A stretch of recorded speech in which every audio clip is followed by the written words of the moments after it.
Hello everyone and welcome to Victoria's Cantina. Today we're having a look at the Hasbro Jurassic World Bashers and Biters Allosaurus.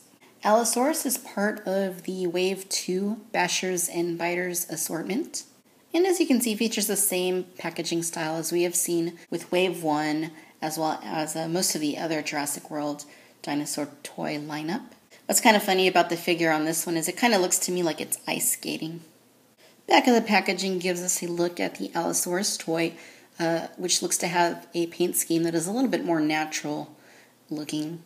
And of course, it says Allosaurus, a ferocious fight for survival, just as most of these figures do. The figure also features a chomping attack. I'm going to go ahead and get Allosaurus out of the packaging and we will take a closer look at it and see what it's all about. Alright, y'all, so here is our Allosaurus out of the packaging. My first impressions here are that it looks okay. I think the head is pretty nicely accomplished. The proportions are somewhat questionable, though it does seem pretty skinny. The arms seem, a little bit long and lanky. The tail also seems a little bit too thin, maybe a little bit too short. But I mean, the proportions aren't horrendous. They just don't seem to be entirely accurate. The colors here are pretty interesting. I mean, I do like them. I kind of like the red with the orange and the cream color, but the way that they incorporated them here is a little bit questionable. They didn't really blend any of the coloring, so it just kind of comes across as being somewhat unnatural. I do like the pose of the figure, though. It is fairly neutral. Looks like maybe it's just walking along. The pose is quite good, but then, of course, we get those unsightly screw holes in the side, which are a bit of a turnoff. And again, it does look quite on the skinny side. From what I've seen in other depictions of Allosaurus, they seem to be a little bit more hefty, especially in the midsection. This one overall is a bit thin and pretty lanky with long limbs. Here's a close-up of the head. The head really isn't too bad. I think the little crests above its eyes are a bit questionable. They seem a bit too rounded. But, it's a pretty good head. I like the eye. Look at the eye. It's a little bit on the small side, but it looks quite nice. The rest of the face is pretty good. I mean, there's articulation here for the action features. It's not too bad. It's probably one of the better ones that I've seen in the Bashers and Biters lineup. Now, the body, like I said, is pretty thin and I think a little bit too lanky for Allosaurus, but it's not terrible. The arms do seem to be a little bit too long to me. Could be wrong, but that's just kind of what I recall seeing from other depictions of Allosaurus. They just seem too long. Allosaurus is actually one of my favorite predatory dinosaurs. I've always thought that Allosaurus was a bit underrated. It was a pretty large theropod dinosaur. So, it is cool in any case that he gets a figure. Not so sure that's going to be in the film, but, it's cool that they did a figure for Jurassic World. As you can see here with the detail, it's pretty good. It's very crocodilian in appearance. There's lots of scales there on the back that kind of run the length of the tail. There's scales and detail here from the head to the neck to the body. The tail is sculpted pretty nicely. The legs look okay. Give you a look at the underside here. A cream color, it's not too bad. Of course, we get dino damage here, and it looks a little bit better than what I've seen on some of the other dinosaurs that we've reviewed, but it'd be better without it, of course. Again, the rainbow lighting that it kind of has that give it a very vibrant look might be somewhat unrealistic, and I don't think that it was done all that well here. There's like some red dots here on the arms, there at the shoulders. I just think they should have blended this coloring a little bit better, kind of like what we saw on the card back for the figure. Now, it does have articulation. You can move the limbs up and down. The ones on the side also slide up and down. The right leg on mine, for whatever reason, seems a little bit loose. The left's a lot more sturdy.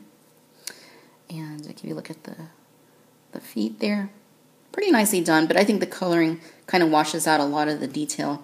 If it had more of a wash to the figure to kind of bring out those details, I think it would have looked more realistic. Now, to activate the action feature, what you do is, there's two of them, and the first one is you pull down on the tail, and it kind of just opens its jaw. I think that's quite cool. Definitely better than some of the other action features that we've seen. I think that's pretty neat. The other thing that you can do is move the tail back and forth, and it kind of just moves its head back and forth as you do that. Give you a look here from a different angle. Move the tail back and forth and up and down. Yeah, just pulling it down kind of, it even looks like it kind of tilts his head to the side when you pull down the tail just a little bit. Pretty cool. There's not a whole lot to see inside the mouth. I mean, it's painted. There's a little bit of detail there on the roof of the mouth, actually. Looks like there's a little bit of sculpt work. And the teeth look pretty good. I really do like the action feature. I think it's actually quite cool. Now, the leg being a little bit loose on mine, and I don't know if it could just be mine or they just could all be like this. I don't know. If any of you all have Allosaurus, let me know down in the comments if yours is like this too. But it seems like it does affect his ability to stand perfectly straight somewhat because, the leg kind of gives a bit. But it's not too bad. He does stand. So, that's what's important. And, you can actually angle him a little bit higher like that, which actually looks pretty good as well. All right, ladies and gentlemen, so there you have it. This is the Hasbro Jurassic World Bashers and Biters Allosaurus. All in all, it's not too bad of a figure. I picked mine up at Walmart for $7.88. Walmart actually has these cheaper than anywhere else. If you go to Target, Kmart, or Toys R Us, they are $9.99, which is still not a terrible deal. But if you can get it at Walmart, it's certainly going to be the best price for it. And I think it's worth $8. I mean, it's pretty cool. It's not perfect by any means. The sculpt isn't perfect, but it's quite good. The paint scheme. While I really like the colors, I'll tell you that they didn't really do a good job of blending the colors and making them appear natural, but, it looks okay. The action features that it has are actually really good. I like them quite a bit, and they seem to work pretty well. Like with any of the other Bashers and Biters, when you pick up your Dinosaur at retail, just be sure and test out the action figures because some work better than others. And, of course, you want to make sure you get one that works quite well. So if you're collecting this assortment of dinosaur toys from the Jurassic World Hasbro line, I do recommend it. I think it's one of the better ones in the series. But if you're picking and choosing with the overall Hasbro Jurassic World line, I think some of the dinos from the Growler assortment are going to be a little bit more interesting. But this isn't bad. I actually quite like it.